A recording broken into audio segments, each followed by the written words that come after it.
Om Shri Ganeshaya Namaha. Sriman Narayaniyam. Om Shri Krishnaya Parabrahmane Namaha. Dashakam 57. Pralambasura Vada Varnanam. The slaying of Pralambasura. This Dashaka is a condensation of Bhagavatam, Skanda 10, chapter 18, verses 17 to 32. Shloka 1. Ramasakha kwapi dine kamada bhagavan gato bhavan vipinam sunubhirapi gopanam denubhihi abhisamvrito lasadveshah.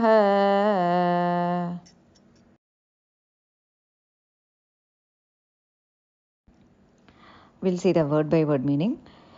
Hey Kamada Bhagavan, O Lord, who does fulfill the wishes of devotees. Kaman dadati iti kamadaha. Kwapi dine, meaning one day.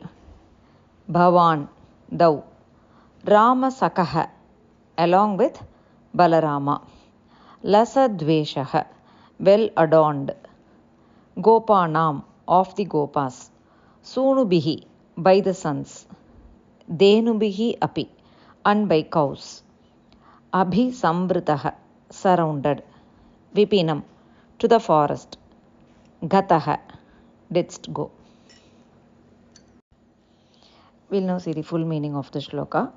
O Lord, the fulfiller of all wishes, one day thou, being well adorned, didst go to the forest along with Balarama, surrounded by the sons of the Gopas and by cows.